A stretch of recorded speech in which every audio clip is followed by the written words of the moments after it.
twongera none kandi kubaheza ikaze kuko mu mwanya ushize twari twabasezeranyije twari twababwiye ko tuza kubabwira amakuru ya operation irimo kubera mu Rugezi aho ni mu burasirazuba bwa Kongo mu misozi miremire y'Umurenge mu gace ka Minembwe.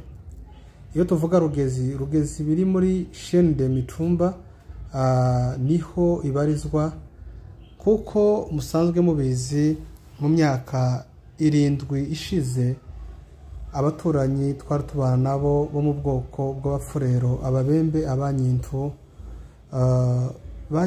bacuze umugambi wo kwirukana umunyamurenge mu gace k'Imurenge bagenda batugabaho ibitero byinshi bitandukanye. Ni naco gihe bahise basenya Rugezi, Nyamurombwe, Biziba n'ibindi bice bigiye bitandukana biherereye muri Rembo rya Rugezi. No kuvuga ngo imyaka 8 yarishize umunyamurenge atagera Rugezi, atagera Nyamurombwe n'ahandi henshi hagiye hatandukana za Kabanju na za Gitumba. Mu ntangiriro z'iki cyumweru turimo dusoza nibwo kandi umutwe wa Mayimayi n'abafatanyabikorwa babo ariyo leta ya Kinshasa nibwo kandi basubiye kwihuza bagaba ibitero ku baturage bagakangara. Rero ico gitero maze kukigaba nibwo amadubu cyangwa se abagwanashaka twirwaneho bahise bitanga igitero babasha kugwana n'umwanzi bamurusha imbaraga baramwirukana kugeza ubwo bageze za Timzangoma bwira ariho bageze.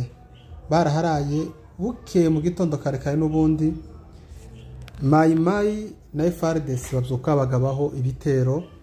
Abasore birwanaho n'ubundi basubije umwanzi nyuma baramwirukana kugeza ubwo bageze mu Rugezi. Habasha kubera imirwano ikomeye cyane yamaze umunsi wose, ariko abasore birwanaho babasha kwirukana umwanzi Rugezi yose babasha kuyifata. Ibi byari ibyishimo byinshi cyane ku bantu bakomoka mu karere ka Rugezi ndetse n'abanyamurenge bose muri rusange kuko imyaka yari baye 8 batabasha kugera mu gace ka Rugezi. Kuva ubwo FARDC ifatikanyije na Mayimayi na FDLR n'indi mitandukanye yose ikorera mu kwaha kwa guverinoma ya Kinshasa, umunyamurenge yari atarongera kandi kuba yabasha kugera Nyamirombwe cyangwa se agere za Rugezi. Ariko muri kino cyumweru nibwo Imana yatije twirwaneho amaboko ibaje imbere kugeza ubwo babashije kwirukana umwanzi muri Rugezi yose barayigarurira. Nyuma yaho mwagiye mubibona ku mateleviziyo atandukanye cyangwa se ku maradiyo atandukanye akorera mu gace ka Minembwe, abasaza benshi bagiye bagaragaza ibyishimo, abagore bakuru, abasore bavuga ko bongeye kwishima kuba bongeye kugera mu Rugezi nyuma y'imyaka 8 batahagera, byari nk'izozi muri bo. Rero tuvuga Rugezi niyo Mayimayi yari yigaruriye yari imaranye imyaka 8, niho hari headquarter nkuru z'umu Mayimayi wiyita General Ngoma Nzito. Uwo nguwo yaramaze igihe agaba ibitero za Muriza, za Gakangara, za Biziba, za Nyagishasha, aho hose zo kwirumba.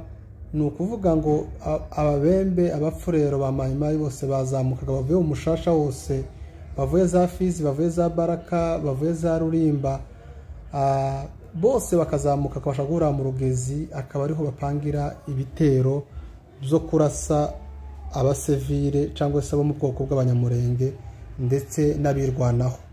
Aho niho bapangiraga imigambi yo gusenya no kunyaga no kwangiriza. Rero abasore bamaze kunesha iyo headquarter, bamaze kwigarurira Rugezi, byari ibyishimo namwe murabyumva kuko bari basenye ibirindiro by'umwanzi wari umaze imyaka 8 abagabo b'ibitero gitondo n'umugoroba. Byari ibyishimo byinshi cyane. Uyu munsi tariki 12 z'ukwezi kwa 4 2025 mu isaha z'igitondo umwanzi n'ubundi yaje gutera Rugezi na Nyamurombwe, kandi abasore birwanaho bahise bamwirukana kugeza ubwo bamugejejeho bita mu Kabanjo. Bageze mu Kabanjo naho hari indika nkuru cyane y'uwo mujenerale wiyita Ngoma Nzito wa Mai Mai.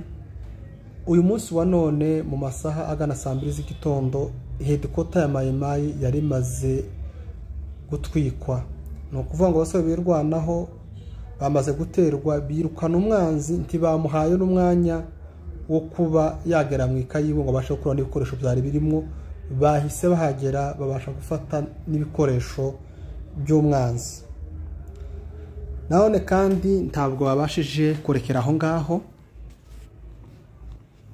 babanje kuja n'ahandi mu Kabanjo kwa Mabuye, naho bahagwaniye umwanya utari muto, ariko kandi naho baza kuhigarurira Kabanjo yose amasaha tuvugana, kuko tubikesha abari ruguru nuko Kabanjo yose yabashije kubohorwa igaruka mu maboko y'abahungu birwanaho. Aha n'akandi gace bita ngo ni Nyangebyuma, abakomoka muri za Rugezi barakazi cyane. Aka nako kari karimo Mai Mai ikomeye cyane, n'ahandi bita ngo ni za Kinyukwe. Aho hose niho hacurigwaga imigambi yo gusenya Minembwe, ndetse n'inka zagiye zinyagwa nyinshi niho zari zitungiwe, n'izindi niho zagiye ziriribwa muri ibyo bice maze kubabwira. Uyu munsi nabyo byabashe kuberamo imirwano, ndetse umwanzi abasha kumiya arahunga cyane. Aya masaha mbabwira Nyangebyuma ubu nayo iri mu maboko y'abasore birwanaho. Rero nuko byifashe ku ruhande rwa za Rugezi. Nanone kuko twababwiye ngo Rugezi iri kuri chaîne de Mitumba, Mai Mai imaze kumva ko Rugezi yigaruriwe n'abasore birwanaho, ibi ngo byatumye abatuye Umushasha, abatuye munsi ya za Rugezi mu Mushasha, twavuga nko kwa Rumanya, n'ahandi bita Kakamba, n'ahandi bita Malanga, n'ahandi bita Kicula, n'ahandi bita Kasonge na Mukela na Itota na Kitibili na Kananda. Aho hose ngo abaturage bo mu bwoko bw'abafurero n'ababembe bafite umugambi wo gusenya Umunyamurenge muri kara gace, ngo bahise bagira ubwoba batangira guhunga baja za Fizi ngo na za Baraka, kuko ngo babonye abasore birwanaho ngo bafite imbaraga nyinshi cyane, ngo ntangabo bafite zishobora kubitanga, kuko bamwe mu bagiye bahunga urugamba rwabereye mu Rugezi bari bamaze kwikamura no Muhana, barimo n'ingabo nyinshi za FARDC.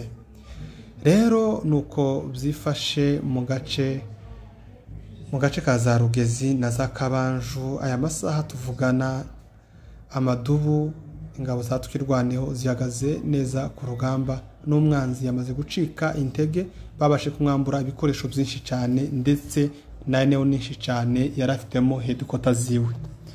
Murakoze cyane bashuti, turabasaba gukora subscribe na like ndetse na share na comment, muduheza ibitekerezo by'ibyo tugomba guhindura, ndetse n'ibindi tugomba gukora neza, ndetse no kudushimira. Murakoze cyane, tubifurije ibihe byiza aho muherereye mwese.